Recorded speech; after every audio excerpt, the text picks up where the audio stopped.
All right, so after several phone calls, I did find a place that'll work on my RV, so that's what I'm doing today. But this time, so I've learned from my past mistakes, I came with a list of things.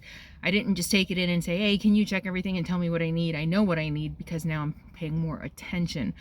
So today I'm getting oil change, my rear brakes checked. My rear brakes haven't been done in 3 years and like 60,000 miles or something like that. So they've got to be close. They're not acting up yet, but you know, as long as I'm going in for a few things, I'd rather get everything done all at once. I'm gonna check my tire pressure. He said he has a special tool, so he doesn't even have to take them off to air them up and take tire pressure. So I'm gonna ask if I can see what that tool is and maybe get one for myself. You guys have been following me, know that I had to get rid of all my valve stem extensions because they kept causing problems. So I have no valve stem extensions. So I can't check my own tire pressure, so I just eyeball it like constantly. I'm looking at my tire pressure. Fuel filter.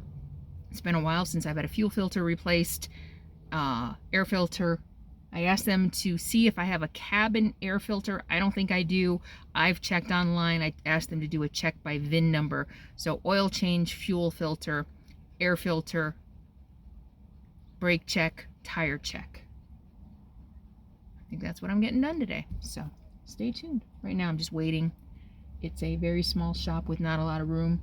So they just asked me to park on a side street while I wait. Yeah. What do you think? What do you think?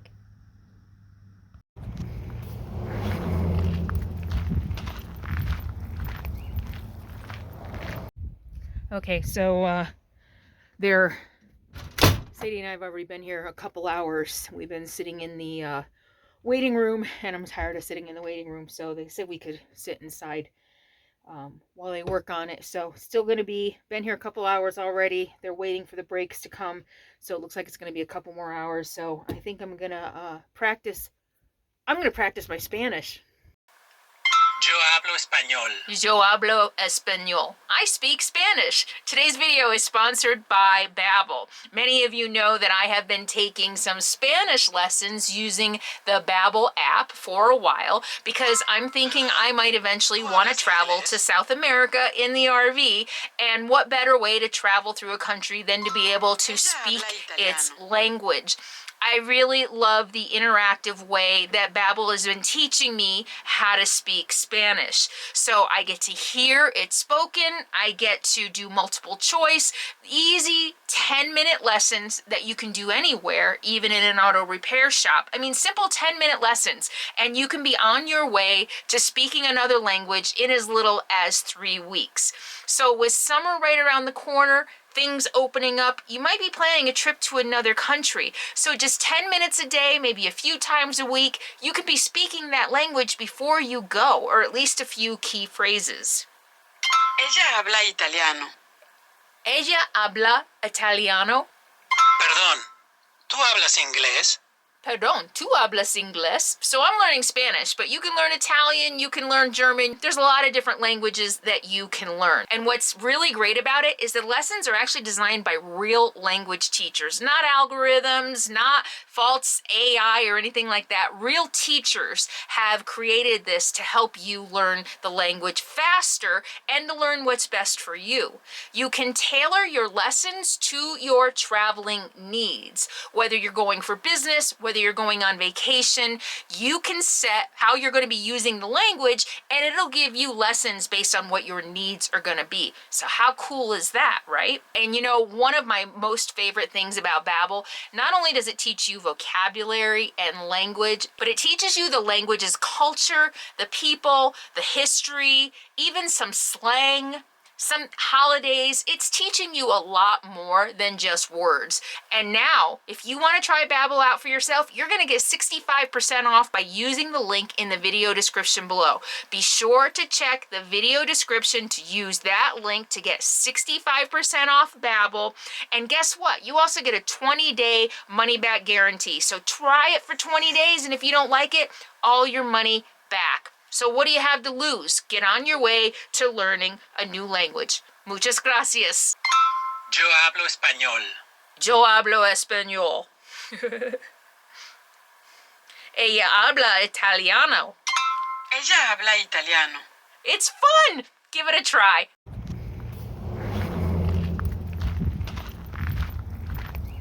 Oh my God, we're still held captive. We've been here since 10. It's 2 o'clock. And one of the brake pads was, hi, I know you want to go. We've been for walks. I know we've been for walks. We went for walks. I know. One of the brake pads was defective.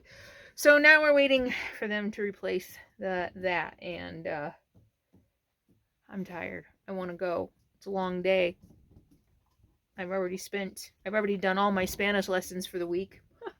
Gotten some work done. Hi, what do you think? Hi, I know, huh? We've been for walks, huh? We've been for walks. We went and had lunch. I know.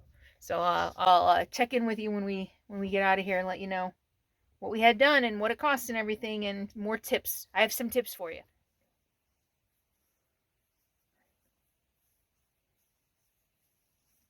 You get a cuddle muffin, huh? You give me a cuddle muffin? Oh my God, what a day. So it's 7 o'clock. I just pulled into camp. We didn't get out of there until 5:30. Got there at 10, 7.5 hours. That's a long day just of kind of waiting and, you know, just being, even though I was in my RV for much of the time, it was just, it's a lot. I'm so tired. I did end up getting a new air filter. That it had been a while. The last time I got my oil checked, I usually get my oil changed. I usually get my oil changed at like a Speedy, like a drive-through place. But I made an appointment at a garage this time because I wanted other things done. And the last time I got my oil changed in Vermont, actually, they said my air filter was doing okay, but maybe next time I get my oil change, I might want to replace it. So I replaced that. The fuel filter. So you're supposed to get about 20 to 30,000 miles on a fuel filter. It had been way longer than that since I had it changed. And because of how much driving I do and kind of, you know, hard driving. I mean, I do a lot of driving. I really want to make sure I get the fuel filter changed so the fuel is running through smoothly and things aren't getting clogged and things like that. And I'm getting fuel in all kinds of different places and I don't know what's in it. So I definitely wanted to get that done. Of course, an oil change. I did need rear brakes. They were getting really low. The pads were really low. I looked at them. So that's another tip. I loved this garage. They let me go out there. They let me look at things. They talked to me like a human being. And the radiator flush. That was the other thing. They said I needed a radiator flush. So when I made the appointment, I said, check my brakes and, the oil change. But I also want you to do a visual. Let me know how everything is looking. I know that I had my transmission flushed, I think last year. So just, take a look, do an eyeball, let me know how things look. And they were like, yeah, your coolant is a mess. That didn't surprise me at all. So I did a coolant flush too.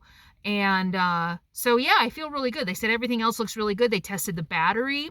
They looked at the belts and hoses. They looked at the, the rear brakes and all the hardware. I did need to replace the hardware on the brakes, just the pins and stuff. They said there was a rock in one of the brakes that caused this side to wear down more than the other. And my wheels were caked with mud. He was like, they were caked with mud and he had rocks in the brakes, which is bad. And I don't really know. I didn't really ask, like, how do I prevent rocks in my brakes? They weren't, actually they were kind of squeaking. Actually, no, the front squeaks. Anyway, hazards of driving off-road like I do. But all that cost $740. So I'm feeling really good about that. New brake pads, new hardware. I didn't need rotors. I didn't need calipers or anything like that. Good, honest shop. I feel really good about them. They cleaned out, they even cleaned my engine. They went in there with a pressure hose and cleaned off my engine and cleaned the air filter, area and all that. I saw them take out everything and pressure that. So yeah, all in all, I'm feeling really good about the work that I got done. And, like I said, it's a really good idea to have all of your maintenance receipts and dates and mileage all in one place so that when you're going to a shop what was done and when. So in case you do run into a dishonest shop like I did in Las Vegas last year, you have I know I'm more confident when I know. I'm more confident when I have facts, right? When I have it in front of me. Last year I wouldn't have been ripped off so much if I had said, no, you know what, I got this done last year. Even if he insisted, I would have been like, yeah, no, my brakes don't need to be done. My front brakes last year. So yeah, so all in all, a really good experience. My maintenance is done for now, and feeling really good. I've got 119,000 miles on the RV, and we're doing really good. So it took a while to find somebody to work on it, but we got it done. Long day, but now I'm good to go for another 5,000 miles till I get an oil change. So that's the day in the life of getting maintenance done on your home. It's just the way it is when you live in your vehicle. When you have a residential vehicle, that's just the way it goes. You reside in your vehicle, you spend the day in the shop. I'm just grateful it was just a day. There have been times I've spent weeks. So anyway, I hope that was helpful. Just give you some ideas about what to expect when you're taking your residential vehicle in for maintenance. All right, Sadie and I need to get settled. Long day for us, and we'll see you next time. In the meantime, be happy, be free, and be kind. Mwah. See you soon.